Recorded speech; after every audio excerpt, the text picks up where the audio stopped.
You might not even notice the change now, but 5, 10, 30 years down the line, you're going to notice it then. And so I would say that tiny efforts of consistency on a regular basis are going to be much better than grand gestures.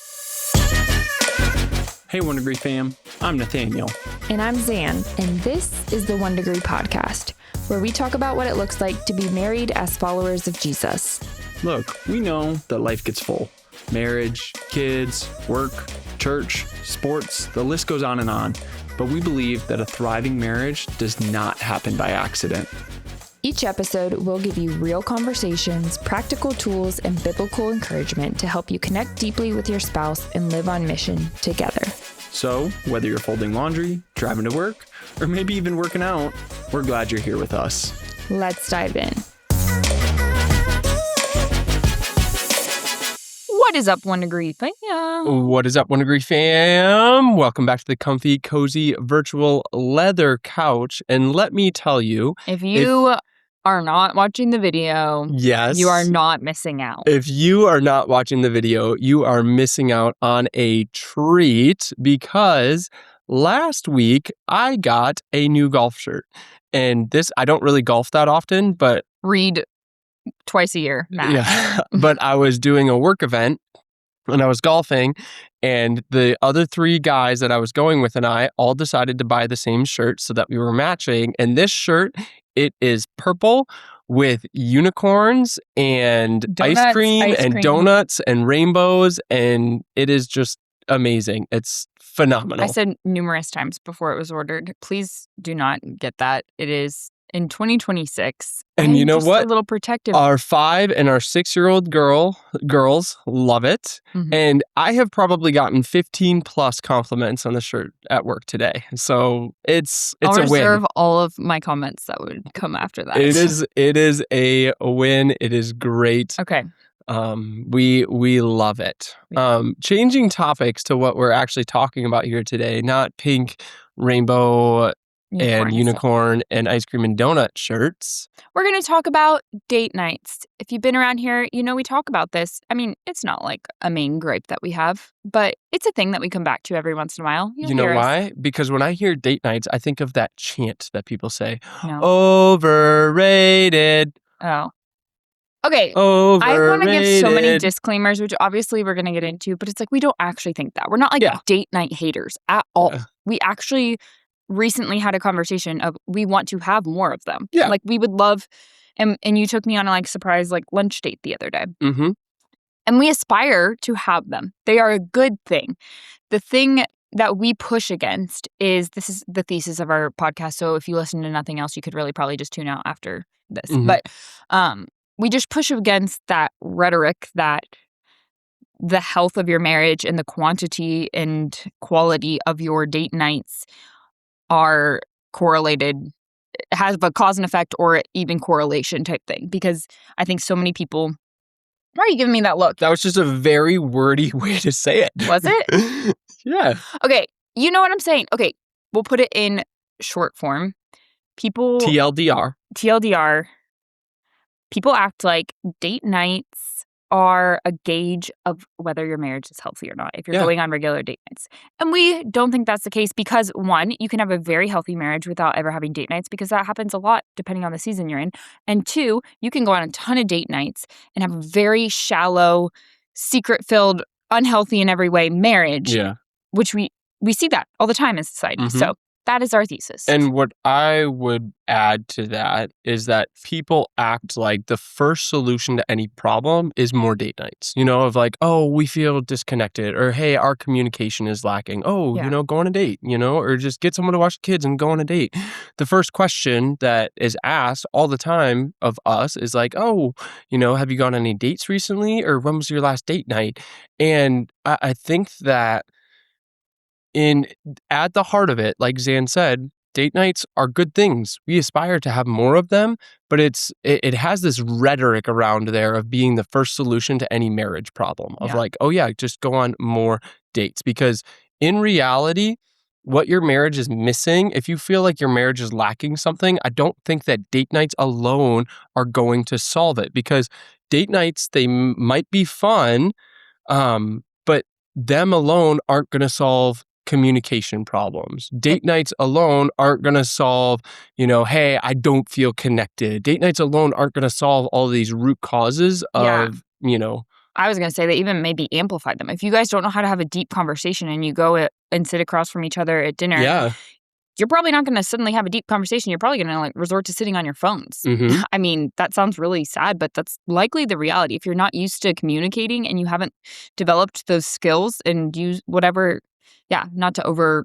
structure it, but you're not going to suddenly know just because you've removed distractions or removed your children from the equation or whatever. You're not going to suddenly be skilled at that. So And so I'm sorry. No, what were we going to say? If you don't have conflict resolution skills and something comes up on your date night, suddenly your date night, you're now fighting. It's just going to amplify the issues. Yeah, no, exactly. And so I think I wanted to start with, is this yours?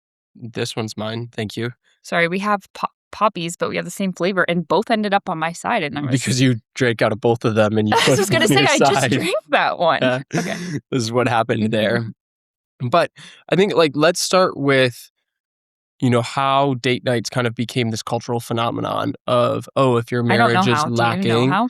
No, I was just going to say, I think what I would say, this is unresearched. I was going to say, I feel like there's got to be some book or something. That's usually how these things start. But I think it was a lot of times social media, in a lot of ways.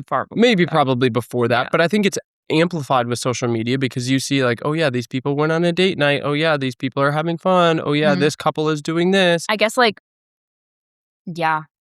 older social media of Facebook posts. Yeah, exactly. Yeah. And I think oftentimes too, that's one of the first things I remember when we first went to seminary. There was this whole marriage session in the orientation. And there was this whole marriage session, and in it they talked about the importance and the necessity of date nights. And it's just it is so interwoven with culture. I think a lot of marriage books, I think even especially Christian subculture. I feel like in seminary was the season of life where it was the most unlikely that we were going to go on a date night once we had kids, especially. So I guess a lot of people when they come into seminary don't have kids, but that usually quickly changes, at least from our experience in that culture. But also that's when we were the poorest. Yeah. It's so that expectation of having this eating out budget or something, I mean, I guess you could argue it could be free, which we do argue. Yeah. But it's just interesting because that was the season of life we were no, this is not. And don't get me wrong, I get the appeal of date nights, and date nights can be a good thing, they're tangible, you can plan them, they're fun, they're just fun in general. Yeah, and if you do have communication skills and generally know how to connect with each other, they're amazing. You're going to go out, you're going to have great conversation, you're going to try good food, you're going to have a fun shared experience, you're going to have just less distractions. Those are all really good things that should be prioritized if you're able to. But saying that, there's a lot of reasons why date nights might not stick. If you start to be okay, we're going to go on a weekly date night. Well, there's a lot of reasons that might not actually become a reality, or it might fade out over time. Yeah.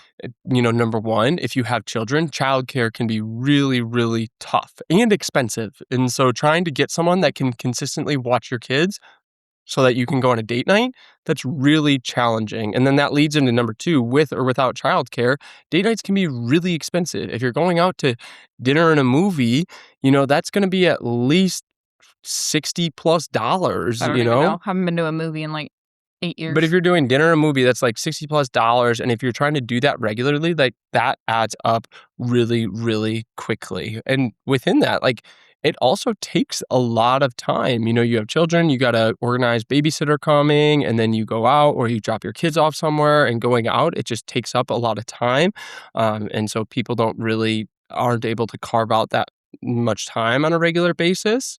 Yeah, what I would say is, okay, yes, obviously, there are these costs, there are these things, and I think the biggest implicit cost of it is if you are relying on a date night and childcare falls through, or it's the end of the month and your budget's tight and whatever. The point is mostly if you're relying on that to be the weekly refresh in your marriage that is needed to stay on the same page and everything, that just, in my opinion, wouldn't be the most sustainable thing to hang your hat on. Yeah. I don't think that you should be dependent on a week or on a date night in any cadence, whether it's weekly, monthly, whatever, for the health of your marriage. those things should be implemented through what we're going to transition to Yeah. talking about. The root causes, the things that cause it, of just healthy rhythms of communication, whether you're in the house or outside of the house and those kind of things. So let's talk about those things that like date night doesn't fix. So if you're someone that's just like, oh yeah, I'm hanging my hat on date nights, like these are the things that, hey, if your marriage is, maybe not struggling, but it's just, hey, we have room to grow and we could be better. And so we're going to add date nights and that's going to fix it or that's going to cause us to grow. These are the things that unless you also focus on these things, date nights are not going to help your marriage. Okay. Number Number one. one, I would say is communication because having a nice dinner doesn't all of a sudden make you able to communicate better. And so if you feel like, oh, we just have a lack of communication or our communication is just very surface level, oh, if we start implementing regular date nights, then, our communication is going to get a lot better. Well, no, that's not it because what's going to end up happening is that you're going to go out to dinner and you're either going to sit there awkwardly silently or you're just going to continue to talk about those surface levels. So unless you are intentional about improving communication or fostering deeper communication, date nights aren't going to solve poor communication. Same with any kind of underlying resentment that you have for each other, just unspoken grievances or things like that. Like it goes hand in hand with communication. If you haven't developed the skills and the rhythms to bring up hard things and have hard conversations, you're not suddenly going to have a nice dinner and glass of wine that rids you of all resentment you have for your spouse or rids you of this qualm that you haven't put words to. So yeah, I mean, I think a lot of these things go without saying. You know what date nights don't magically solve, but I think we're naming them for the sake of we're naming them for the sake of you thinking about maybe those things that subconsciously you hope for because of the rhetoric that is in society. And I would say another thing that date nights don't solve are if you have different expectations. Like for example, one of your idea of a fun time is to just chill on the couch and relax or just to chill and relax. And then another one of your idea of a great time is like to connect and have a deep intentional conversation. If you carry those into your date nights and one person is like, oh, I just want to sit here in silence and enjoy my dinner. And the other one was like, oh no, I wanted to use this time to have a deeper conversation. Date nights are just going to, again, highlight that tension. They're just going to exacerbate, those different expectations. Like they're not going to solve anything there. Yeah. So I think we should transition into so if it's not date nights that are... Well, yeah, we'll transition in there, but I was going to say like there's a couple other things that I was going to say too. Okay, sure. Go ahead. Okay, I was just going to say like spiritual disconnect, like if you are feeling disconnected spiritually and you are on different pages and, you're thinking that, date nights are going to help there. Anything to do with mental load, if you're carrying a deeper mental load or you feel like you're bearing more of the household burdens, obviously date nights aren't going to resolve that. They aren't going to fix that. These are all problems. And I shouldn't say these are all problems, but when our go-to advice for any marriage problem is just like, oh, you should go on more date nights, it completely glosses over like at the root of a lot of marriage disconnect or at the root of a lot of marriage struggles. Date night cannot solve the roots of those problems. And I think that's what we're getting at. And so now we transition to like what actually moves the needle, what actually helps.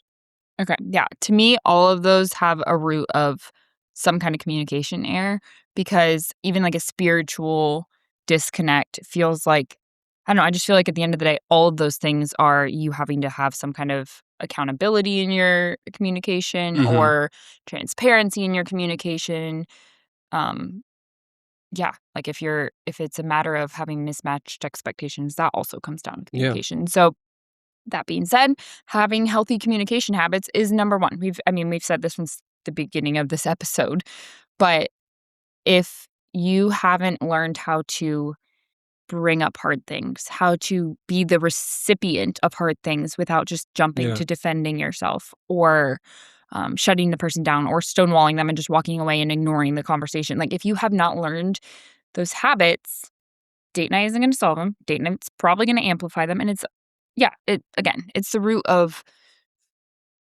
the solution to the root of so many of these issues Yeah. that we just went through.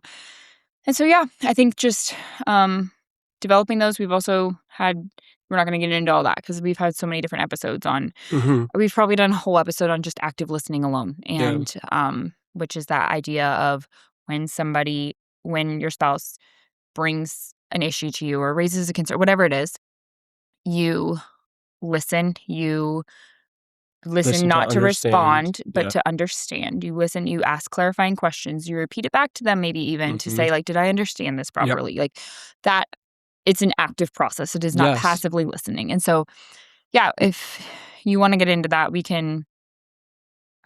I can curate a list of all the communication episodes, but But you can even just scroll through and see those. I know we've also talked about too of like, okay, how do you bring up hard topics? Mhm. I feel I'd like connection framework, hey, I feel alone and isolated when I'm the main person doing the chores. I'd love to have you help out. Could we have a time where we do them together? Mhm. Just like date night isn't going to all of a sudden help you bring up conflict in a healthy manner. That's another thing too. And so I think, like Zan said, being able to develop those healthy communication habits are going to be like, if you were like, oh man, our marriage could be better, and you had one area to focus on rather than being like, oh, let's do date nights, you should be like, let's figure out how to communicate well. Let's figure out how to communicate in a healthy manner, how to handle conflict, all of those kind of things.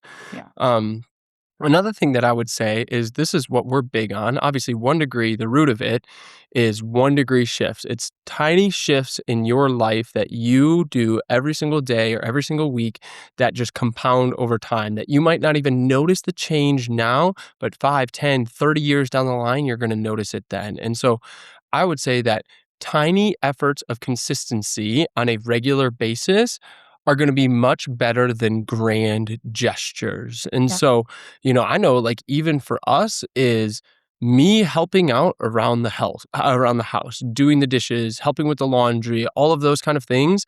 That's going to mean a lot more to Zan than if I plan a weekly date night, Yeah, for you sure. know? I would way rather have 30 minutes of your time every night than a few hours alone at dinner because that's just how my tank is filled more. Yeah. Um, And I think that would be the case for a lot of people. And what were you going to say? I will finish. What I'm going to say is probably going to wrap up Oh, this bullet point is. well, I was going to say is that there are so many people out there that focus on the grand gestures, right? We can see that Mhm. in celebrity world, we see that in Instagram world and social media, all of those kind of things of Even that's easy to write off as somebody else, but even in your day-to-day life, you see yeah. the people that it's like, "Oh, so and so's husband planned this getaway and they're going to go stay in this hotel and whatever." And let me tell you, is I have known throughout the years, I have known so many people that if you just knew them through their online world, you would think that they had the most incredible marriage, the most intentional marriage. And then when you got to know them in real life, you would realize that, oh, wow, they're like really, really struggling. But from the outside looking in, it's like they had all of those grand gestures. They had the trips, they had the date nights, they had whatever you would think that you would want in a marriage, they had it all. And it was on social media. But then you dug a little bit deeper and it was like, oh, shoot. Like, no, they're struggling, Yeah. What I was going to say, just it came to my mind when we were talking about the idea of small intentional activities versus grand gestures. That's pretty much the exact wording I use when I talk about our marriage challenges. The monthly, we put out a calendar every month, but they've been going on for now like 3/4 of a Mhm. year. That just is a little silent or subtle plug, I guess, to that if you want, like some people like just gamifying it and having a challenge and having an idea of something every day. That we do send out emails every day of just like little things that you can do that kind of have different love languages in mind. Some of them are acts of service. Some of them are words of affirmation and those kind of things. But we're actually building an app. So maybe in the next few weeks from when this episode's published, it'll be live and it's going to have like daily challenges. That really wasn't supposed to be, I wasn't like thinking of, oh, this is a perfect ad. But there you go. Those are the small intentionalities versus grand gestures. Okay, so things that actually move the needle. Also, we were talking about that spiritual disconnect being one of the things that date night doesn't solve. So then our last episode actually went in depth about this, of pursuing spiritual disciplines and pursuing your own walk with the Lord, and then encouraging your spouse in their walk with the Lord, his or her walk with the Lord. And so, yeah, that would be a great place to invest your time, working on communication with each other and depth with each other and depth with the Lord. Always the first places you should always start with the Lord and then depth with each other. Yeah, 100%. And then the last thing, some of you might know that this is coming, but weekly check-ins. I've actually seen it described a couple of times, by different people that I know, of like state of the union conversations. Like, oh, we just had our finance state of the union, or like our, monthly state of the union finance talk, or whatever it may be. I feel like that's common, yeah. Like they refer to it as state of the union, which is why I was like thinking, and I put it in here as state of the union, is just because I've seen it on social media referred to as that. But obviously for us, we refer to it as our weekly marriage meeting. It's our weekly check-in where we dive deep into, high-low buffalo of the week. What is time in the Word, time in prayer? What did you learn from your time in the Word? Financial stewardship. Are we stewarding the money that God has entrusted to us well? Are we faithful in giving? Are we generous in giving? Are we sticking to our budget?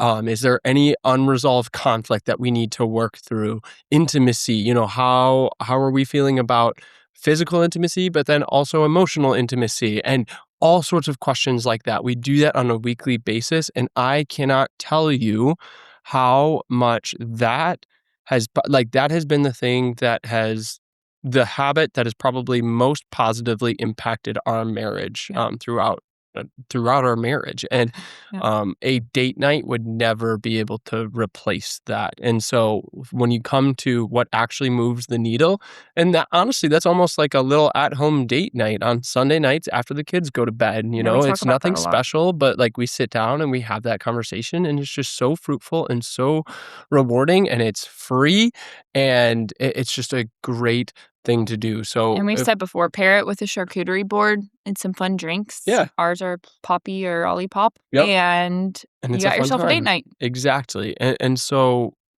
what we want you to take out of this conversation is not that date nights are bad, but that date nights, are overrated in the sense that they are not the end-all be-all to improving your marriage, that they are not going to fix a struggling marriage, but that there are a lot of other things that you can seek to implement too. Try to do both, like implement these things that actually do move the needle, and then also pursue.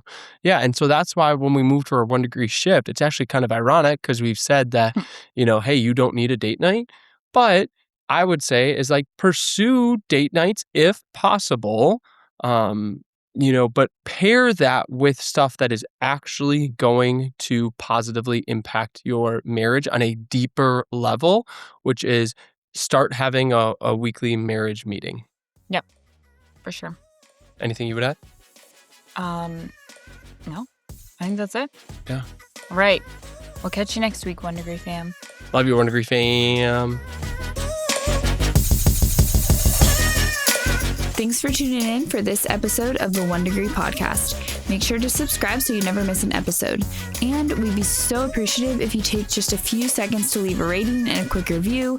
We love to hear your feedback, and those ratings really do help make it easier for others to find this podcast. And if you want to continue this chat or share your takeaways, we'd love to hear from you. Head on over to our Instagram at the 1 Degree Podcast and leave a comment or send us a DM. We can't wait to hear from you. Catch you next week, 1 Degree fam.